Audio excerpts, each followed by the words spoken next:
मोठ्या आतड्याचा कॅन्सर हा पचनसंस्थेतील अत्यंत गंभीर आजार आहे. हा कॅन्सर मोठ्या आतड्यात किंवा गुदाशयामध्ये तयार होतो आणि हळूहळू वाढत जातो. सुरुवातीच्या टप्प्यात तो शांतपणे वाढतो, त्यामुळे त्याची लक्षणे हलकी किंवा अस्पष्ट दिसतात. परंतु जसजसा आजार वाढत जातो तसतशी विविध लक्षणे दिसतात. पहिलं म्हणजे शौचातील बदल. शौचाची सवय अचानक बदलते, त्यामुळे बद्धकोष्ठता होते. शौच सैल किंवा पातळ होतं. शौच पूर्ण झालं नाही असं वाटतं. पोटात अपूर्णतेची भावना राहते.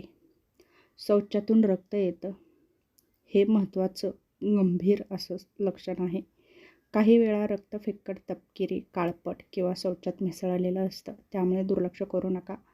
अनेकदा लोक मूळव्याध समजून दुर्लक्ष करतात, पण हा धोका ठरू शकतो. मलाचा रंग बदलणे. काळपट, तांबूस किंवा फारच फिकट रंगाचा मल दिसतो. आतड्यातून रक्तस्राव जर झाला तर मल काळपट रंगाचा दिसतो. पोटात सूज येते, गॅस किंवा वेदना होतात. पोट फुगल्यासारखं वाटतं. गॅस, मळमळ, ढेकर आणि पोटात दुखणं ही लक्षणे दिसतात. वजन घटतं.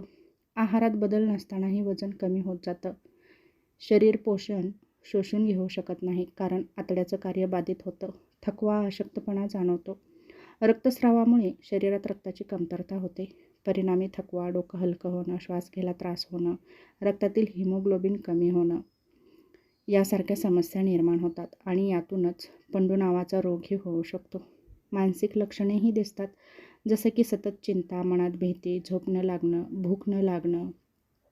शरीरामध्ये सतत थकवा किंवा उत्साह कमी जाणवतो. अस्वस्थता जाणवते. काही वेळा गाठीसारखी गाठ हलतानाही दिसते.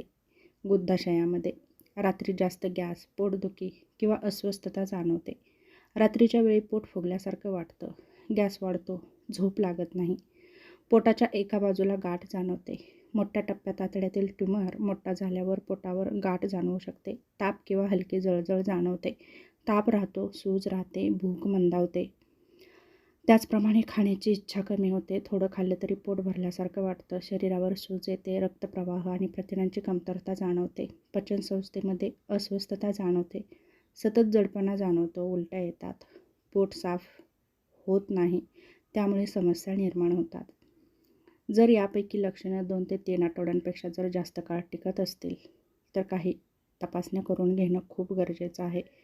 जसं की MRI, CT स्कॅन, आतड्याचा कॅमेरा तपासला जातो आणि त्यामधून ट्यूमर आहे का हेही काही चाचण्या करून पाहिलं जातं. त्या चाचण्या करणंही गरजेचं आहे.